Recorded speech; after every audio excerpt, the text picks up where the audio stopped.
ഗൗരവതരമായിട്ടുള്ള മറ്റൊരു ഘട്ടത്തിലേക്ക് ഇത് കടന്നു. ഗൗരവതരം എന്നതിനപ്പുറം അപകടകരമായ തലത്തിലേക്ക്, മീൻസ് അവരെ സംബന്ധിച്ച് അപകടകരമായ തലത്തിലേക്ക് കൂടെ ഇവർ കടക്കുകയാണെന്നാണ് എനിക്ക് തോന്നുന്നത്. കാരണം എന്താണെന്ന് വെച്ചാൽ, ഇവർ വന്നപ്പോൾ തന്നെ ഇവരുടെ എക്സ് അക്കൗണ്ട് പൂട്ടിച്ചിട്ട് എന്താണ് ഞങ്ങൾക്കിതിനോടുള്ള നിലപാട് എന്ന് സർക്കാർ പ്രഖ്യാപിച്ചു കഴിഞ്ഞു. അതായത് ഇപ്പോൾ ഒരു സർക്കാസ്റ്റിക്കായിട്ടുള്ള സ്വന്തം സർക്കാരിനെ വിമർശിക്കുന്ന ഈ സാമൂഹ്യ മാധ്യമ അക്കൗണ്ടുകളൊക്കെ എല്ലാ രാജ്യങ്ങളിലും ഉണ്ട്.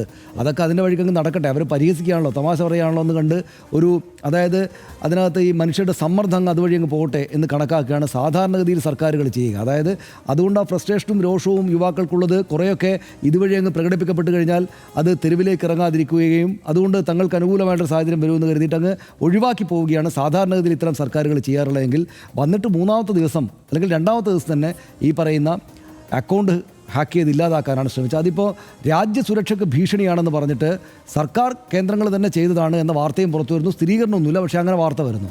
അപ്പോൾ രാജ്യസുരക്ഷയ്ക്ക് ഭീഷണിയാകുന്ന എന്താ ഇവർ ചെയ്തിരിക്കുന്നത്? നമ്മൾ നോക്കിയാൽ ഒന്നും കാണില്ല.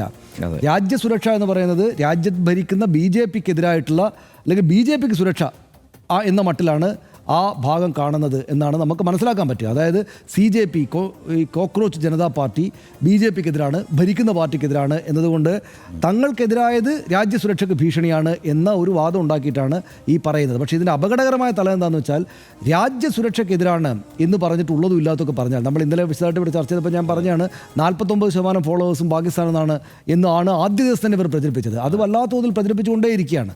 അപ്പോൾ അങ്ങനെ ഒരു അപകടകരമായ രാജ്യസുരക്ഷയ്ക്ക് ഭീഷണിയായതാണ് എന്ന് പറഞ്ഞ് ദേശീയതാവാദം അങ്ങോട്ട് മുന്നോട്ട് വെച്ചാൽ, ഇത് ഇന്ത്യ എന്ന മഹാരാജ്യത്തിന് വെല്ലുവിളിയാണ് എന്ന് പറഞ്ഞാൽ കുറേ പിന്തുണക്കുന്ന ആളുകൾ പേടിച്ചും, അവർക്കുള്ളിലിത് ഭരണകൂടം ചുമ്മാ പറയുന്നതെന്ന് അറിയാമെങ്കിലും പേടിച്ച് പിൻവാങ്ങും. അപ്പോൾ അങ്ങനെ ഭയപ്പെടുത്താനും കൂടിയാണ് ഈ കാര്യങ്ങൾ ചെയ്യുന്നത്. എന്നാൽ ഭയപ്പെടുത്താൻ വേണ്ടിയിട്ടും ഞങ്ങളിതിനെ സീരിയസ് ആയിട്ടാണ് കാണുന്നത് കേട്ടോ എന്ന സൂചനകൾ നൽകിയിട്ടും സർക്കാരും BJPയുടെ സൈബർ വിങ്ങും ഉൾപ്പെടെയുള്ള കാര്യങ്ങൾ ഇങ്ങനെ നിന്നിട്ടും, പക്ഷേ ഇവർ മുന്നോട്ട് പോവുകയാണെന്ന് മാത്രമല്ല, ധർമ്മേന്ദ്ര പ്രധാൻ്റെ രാജി ആവശ്യപ്പെട്ടിട്ട് ക്യാമ്പയിൻ തുടങ്ങുകയാണ്.